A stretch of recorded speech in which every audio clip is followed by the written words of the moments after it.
Welcome to the deep dive.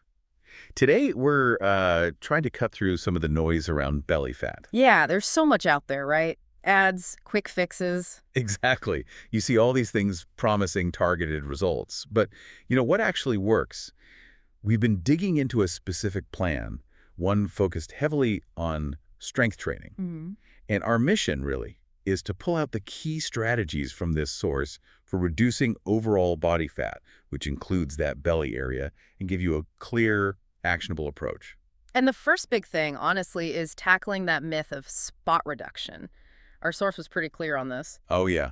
What's the verdict? Well, basically, you can't just do endless crunches and expect the fat only on your belly to disappear. It just doesn't work that way. Right, so it's more of a whole body thing. Exactly. You need an approach that lowers your overall body fat percentage. The belly fat comes off as part of that bigger picture. Okay, so if spot reduction is out, what's the core strategy in this plan we looked at? It really centers around full body strength training. We're talking 3 days a week. 3 days, like Monday, Wednesday, Friday, something like that. Yeah, that's a common split. The idea is hitting all the major muscle groups regularly. Forget just tiny isolation exercises. And there's cardio in there too, right? It wasn't just lifting. Good point. Yeah, the plan suggested adding cardio, maybe on your off days, or even after the strength workouts. How much? Around 20 to 30 minutes seem to be the recommendation. Things like, walking, cycling, maybe even some HIIT if you're up for it. So it's kind of a combined approach. Strength builds the muscle, cardio helps burn calories. That's a great way to put it, like a 1-2 punch for fat loss. The strength training builds your metabolic engine, and cardio adds to the calorie burn. Gotcha. And the workouts themselves, what do they look like? Pretty structured. Always start with a warm-up, maybe 5-10 minutes. Jumping jacks, bodyweight squats, arm circles, just getting the blood flowing. Standard stuff, then the main workout. Yep, the core lifts, usually 6 to 8 different strength exercises per session. And then, importantly, a cool down. Stretching, deep breathing. And you said the days had different focuses. Right. To make sure you're hitting everything without overdoing it, day A might be a push focus. Push, so like chest, shoulders, triceps. Exactly. Push-ups, maybe bench press, shoulder presses, dips, that kind of thing. And day B. Day B would be pull focus, working the back and biceps.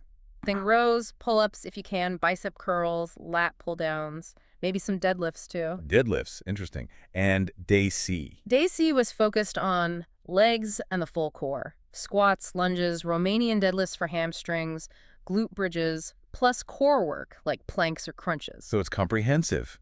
But why is this so effective for fat loss, including belly fat? Yeah. It's not directly targeting the stomach most of the time. That's the key insight. It's indirect. By doing these big compound exercises, squats, deadlifts, presses, rows, you're working large muscle groups. Okay. Building muscle mass across your whole body does something really important. It increases your resting metabolic rate.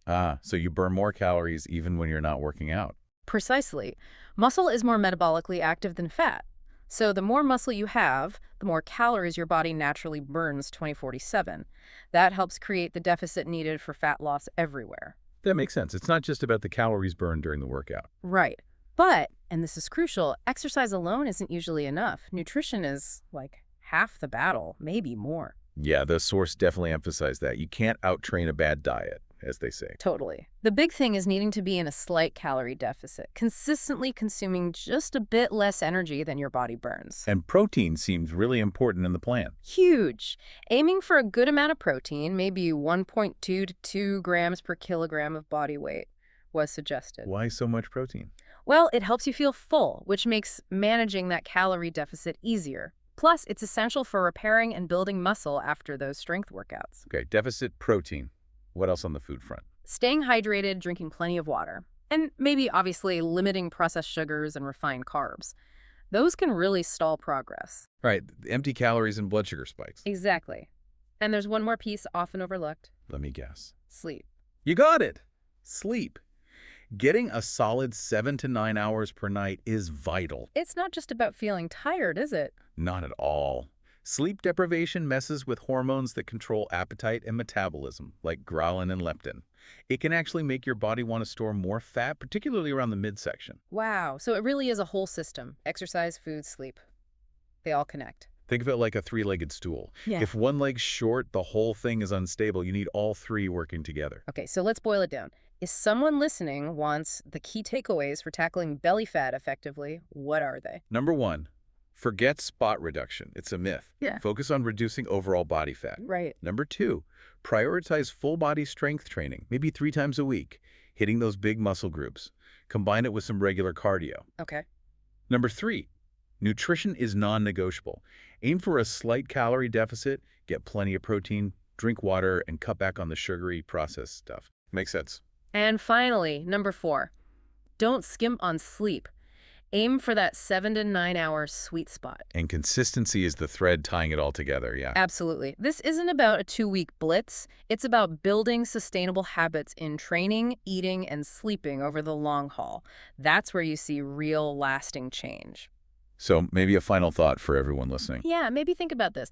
Which one of these areas, strength training, nutrition tweaks, sleep, feels like the easiest first step for you to improve consistently, even starting small with one thing? And how might that one small, consistent change start to create momentum for other positive shifts? Something to chew on,